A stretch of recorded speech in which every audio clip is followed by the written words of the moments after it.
A un pionero en de este tema en nuestro país, al doctor Mauricio Ernesto Cromeyer.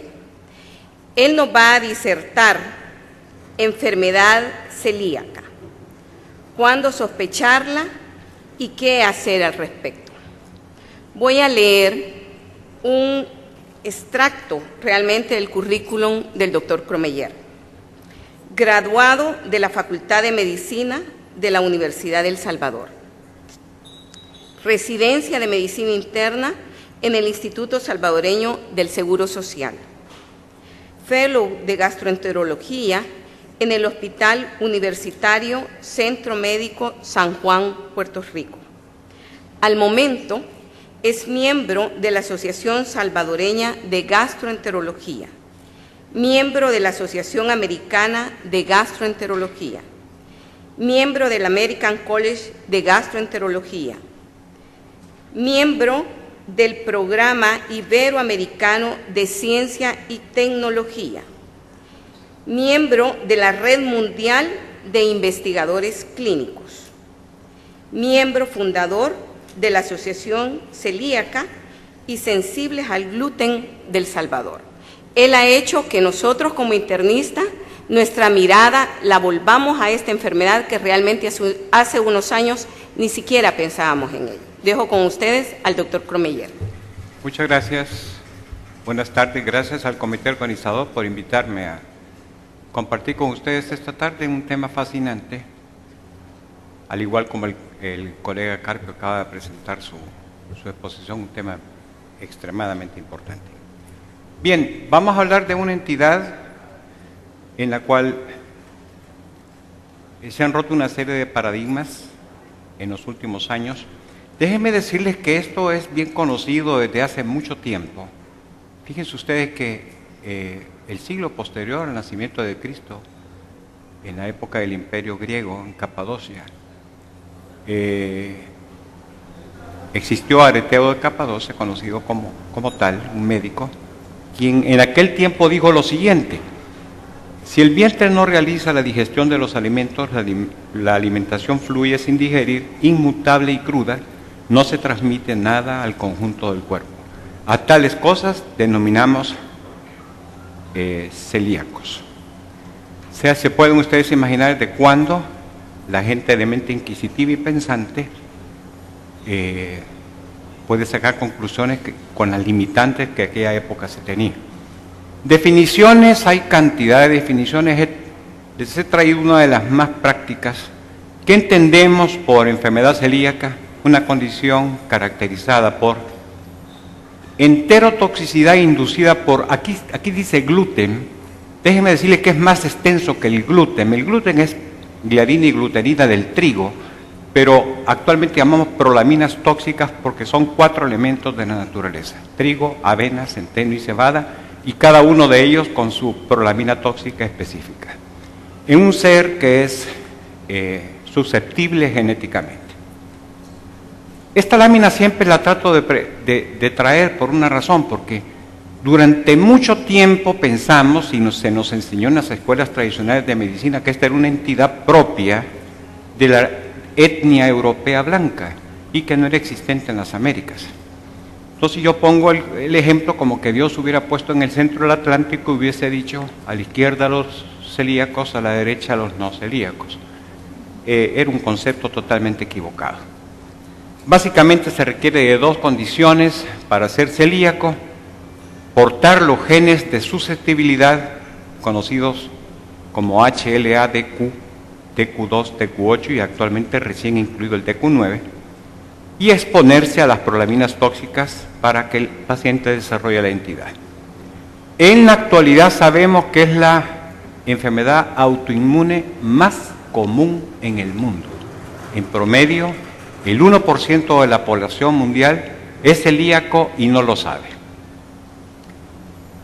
Cuando me invitaron a esta conferencia, un amigo nefrólogo me pidió que no hablara tanta paja, porque el año pasado se me fue la mano con la fisiopatología. Me encanta la parte fisiopatológica, haciéndole caso al doctor Díaz Alvarenga.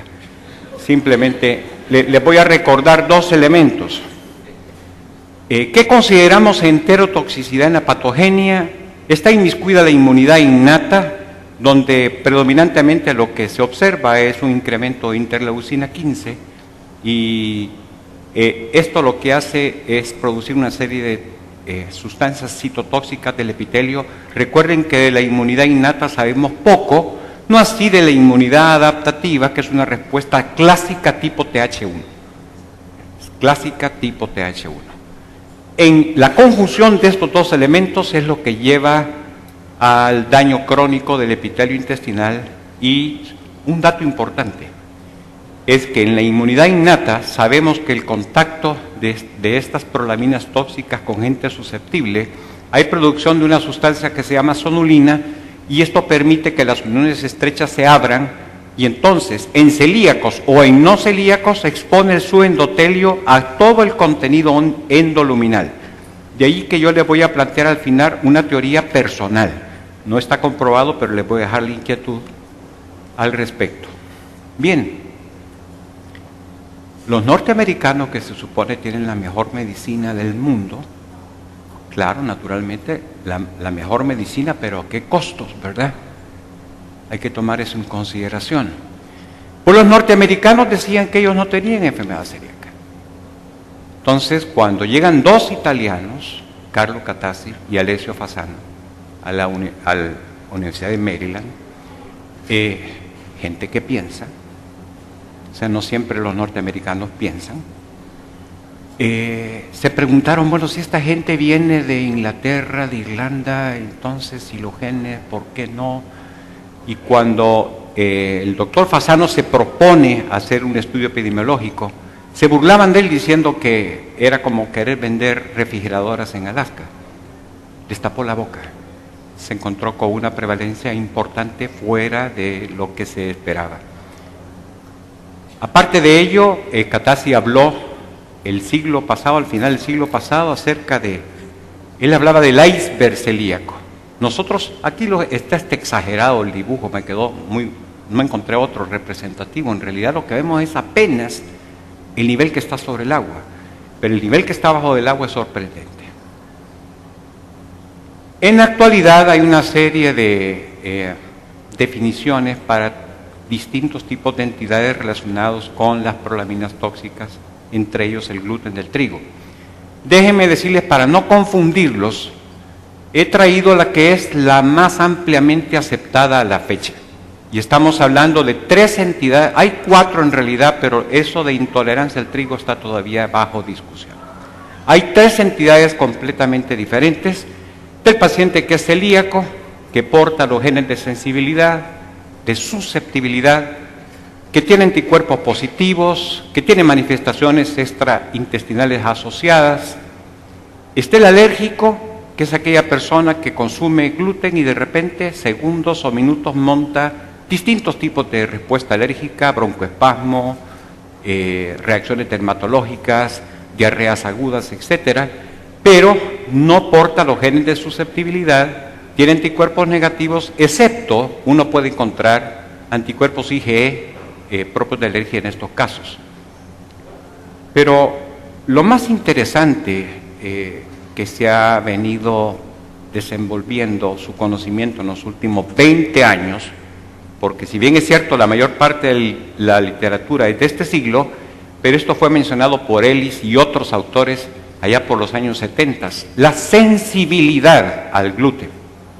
Son pacientes que consumen prolaminas tóxicas y desarrollan sintomatología como que fueran celíacos, pero no tienen los heterodímeros de riesgo y al caso algún porcentaje de ellos puede montar anticuerpos antigliadina, que a propósito no utilicen anticuerpos antigliadina para hacer diagnóstico, por favor. Se sabe por algunos trabajos que tiene algo que ver la inmunidad innata, pero no así, no se despierta todo el fenómeno fisiopatológico que despierta la enfermedad celíaca. Resumo entonces: enfermedad celíaca, alergia al gluten y pacientes sensibles. La mayor parte de trabajos, hay diferencias en distintas áreas del mundo, pero se considera que el 6% de la población es sensible al gluten y no lo sabe. Este no es un término mío, de Alessio Fasano, lo que él llama mina diagnóstica, donde los médicos debemos de buscar a los celíacos.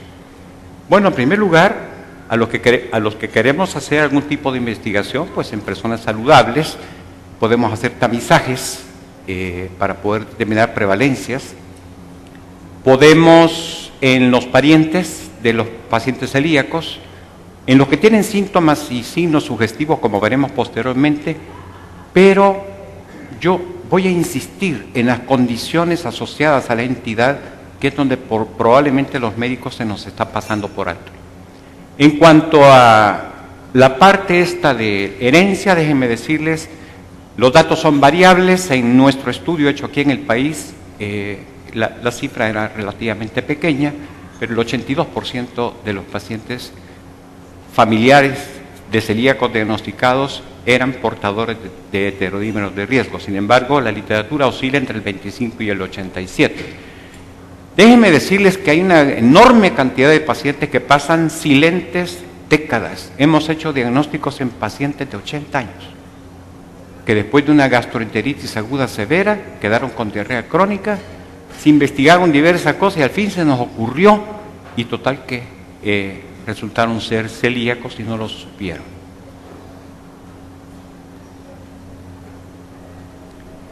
Rápidamente quise hacerles dos cuadros un poco diferenciales entre las manifestaciones más comunes en la adolescencia y en la etapa adulta después de los 18. En la adolescencia lo más común son pacientes que no tienen síntomas o se quejan de dolor abdominal, cefaleas, dolores articulares, las muchachas que tienen su menarquia retrasada, irregulares menstrualmente, los pacientes con estreñimiento pertinaz, es un grupo que tenemos que considerar en el diagnóstico, o los pacientes que tienen alternancia en sus evacuaciones. En cuanto a signos, quiero que reparen en las aftas orales, porque es un signo que aparece en el 40% de los pacientes celíacos. Esos pacientes que nos llegan con las aftas en los labios, en la parte interior de las mejillas o linguales, y son recurrentes y uno considera que es un cuadro herpético y le da tratamiento y mejoran y se les etcétera, en ellos piensen en esa posibilidad.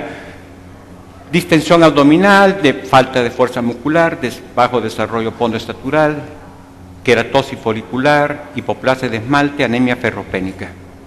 En el adulto, que es donde vamos a enfocar este tema, arriba de los 18 años, déjenme decirles que hagan de caso que tienen un paciente con un síndrome de intestino irritable, que cumple incluso con criterios Roma 3, a propósito, se parece mucho a ese tipo de entidad.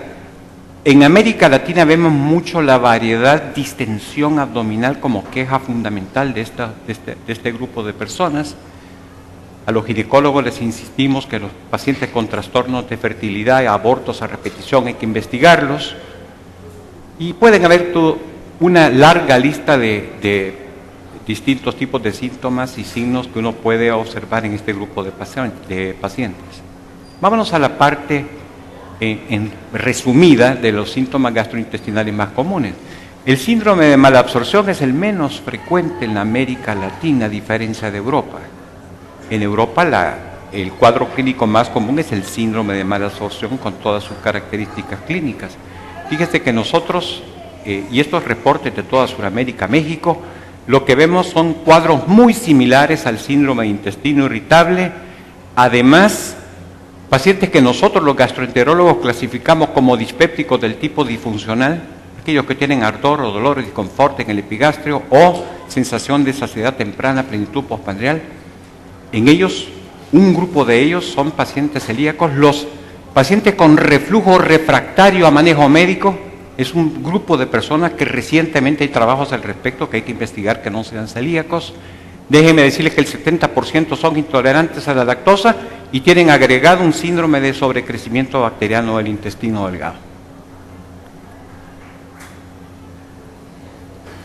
En cuanto a condiciones asociadas, hasta un 90% de los casos, los pacientes, es eso que los que dicen que saben de medicina clasifican como el síndrome la fatiga crónica. Pacientes con lasitud, asténicos, faltos de energía, arrancan bien por la mañana y terminan extenuados a las 6 de la tarde.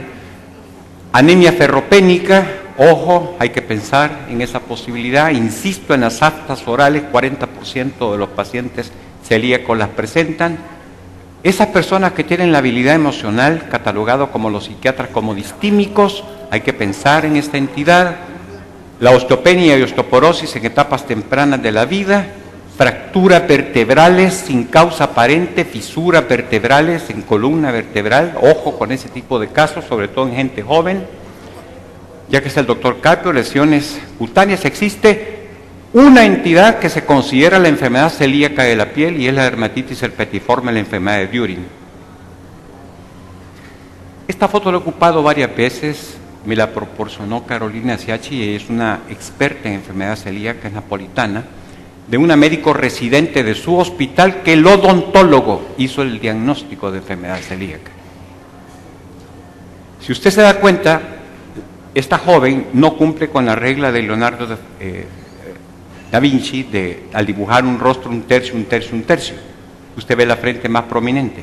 La razón es que el hueso frontal se desarrolla tempranamente y cuando el maxilar empieza su desarrollo es que las madres introducen generalmente los cereales y sufren el crecimiento y eso da la desproporción. Gente frentuda, ojo, no estoy diciendo que lo sean, pero deben de pensar en esa posibilidad. Les insisto en las lesiones aftoides orales a repetición. Estos son ejemplos de cerca y de lejos de un cuadro de dermatitis herpetiforme que entiendo que los dermatólogos aquí ven con muy poca frecuencia.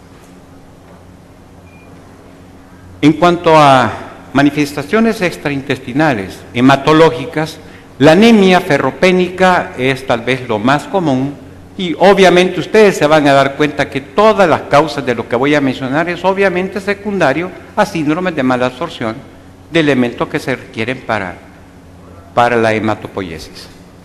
Solo déjenme decirles que es bien común en este grupo de personas observar dos fenómenos. O hay trombocitopenia o hay trombocitosis. Lo que más común se ve es trombocitosis. Y la razón es porque el celíaco habitualmente hace atrofia de su vaso. Es una cosa que tenemos que tomar en cuenta por la vacunación antineumocócica, que es totalmente diferente el esquema en el paciente celíaco al que no lo es. Déjenme decirles que hay también trastornos de coagulación. Hemos tenido una paciente que falleció con una trombosis mesentérica, que era una paciente celíaca. En cuanto a manifestaciones mucocutáneas, el equivalente celíaco de la piel, les dije, la dermatitis herpetiforme, pero puede haber edemas periféricos por hipoproteinemia, urticaria crónica, equimosis y petequias, hiperkeratosis folicular.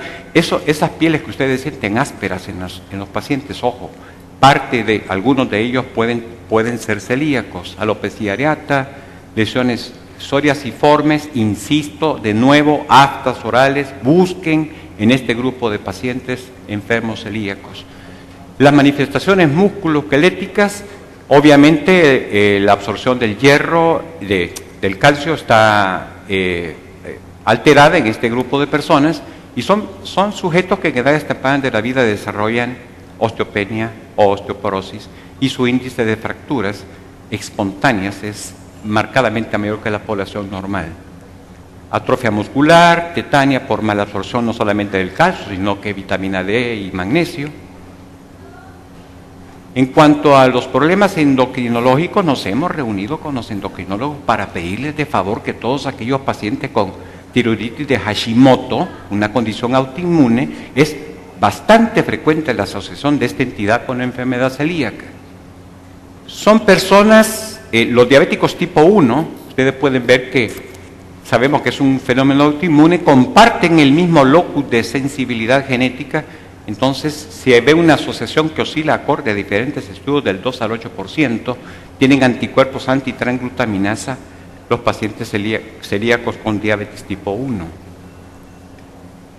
Para la parte esta ginecológica, amenorreas, menarquías tardías, infertilidad, impotencia, abortos a repetición, ojo, disfunción hipotálamo hipoficiaria. En el área neurológica es fascinante. Muchos diagnósticos celíacos hechos en el país al momento nos han llegado por el área de los neurólogos. Es importante, vean todas las condiciones que puede uno ver, pacientes con polineuropatías periféricas, cefalea, migraña, los cuadros depresivos, ya les hablé de, no necesariamente depresión, sino que los pacientes distímicos, la taxa cerebelosa pura por autoinmunidad en un 1.6, la epilepsia de un 3.5, pero hay una en particular, que es la epilepsia occipital idiopática, que se ve hasta un 9% de los casos de los pacientes con enfermedad celíaca.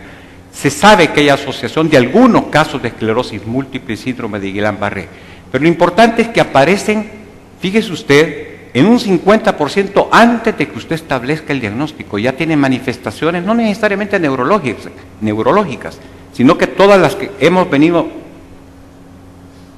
Quedan 8 minutos. Ok. Dejo de hablar tanta paja entonces y nos apuramos. Manifestaciones hepáticas, ojo, con hipertransaminemias que no le encuentren usted explicación, después de haberlos estudiado, hepatitis autoinmune, pacientes con cirrosis biliar primaria, todas estas entidades que ven con frecuencia los reumatólogos, sobre todo hay asociación importante con síndrome de Sjögren, lupus, todo esto ya se los mencioné, toda la parte del área ginecológica que hay que pensar dentro del estudio de este grupo de personas. ¿Cómo hacemos el diagnóstico? Sencillo. Bueno, una historia clínica compatible. 2, prueba serológica adecuada, anticuerpos antitransglutaminasa o antiindomicio positivos. Biopsia de duodeno, no de yeyuno, de duodeno. Hay varios esquemas acorde a la asociación. Usualmente hacemos de 4 a 6 biopsias de segunda y tercera porción y 2 del bulbo del duodeno. Hay una clasificación. Ha costado un mundo conseguir un patólogo que se entrene para leer adecuadamente una biopsia de este tipo. Créanme que ha sido una lucha ardua. En cuanto a consensos, miren, para establecer diagnóstico se aburre uno.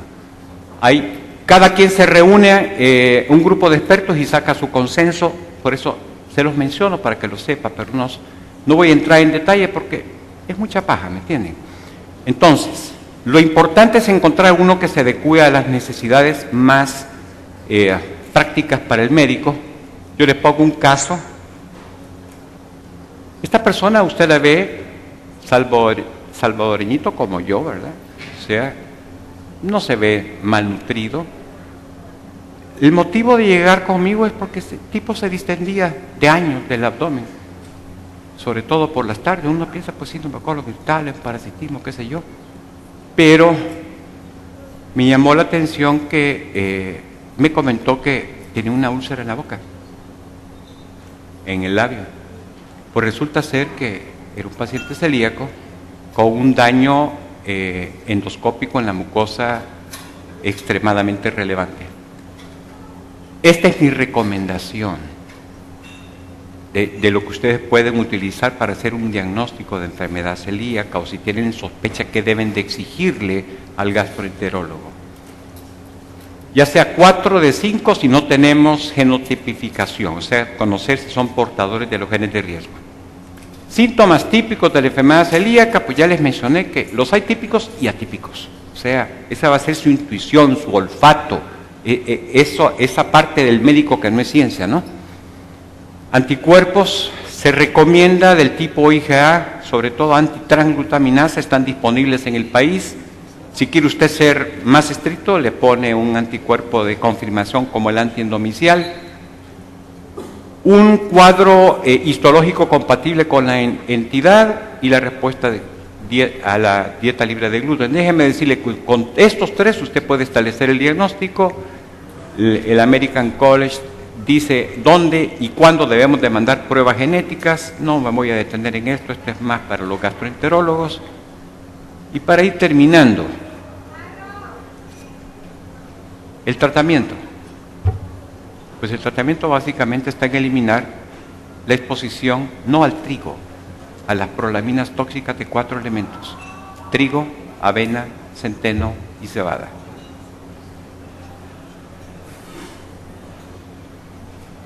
$10 miligramos de harina de trigo produce cambios morfométricos en la mucosa del paciente celíaco.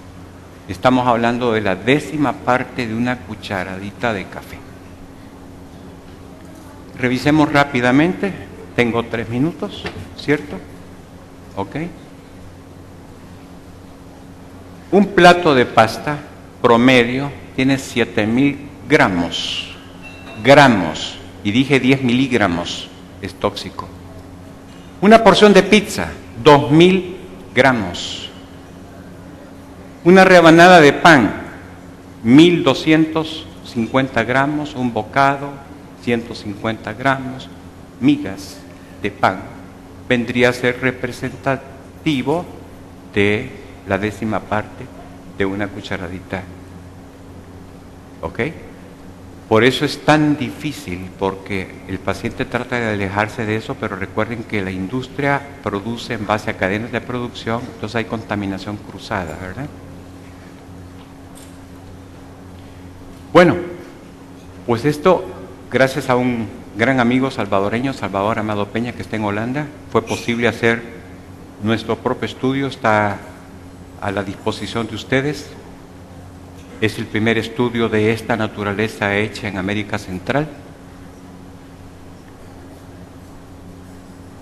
Y gracias a Dios contamos con una persona extremadamente activa y se cuenta actualmente con la Asociación de Enfermos Celíacos y Sensibles al Gluten, la cual es, déjenme decirles, es conocida actualmente a nivel mundial porque es la primera que se llama así.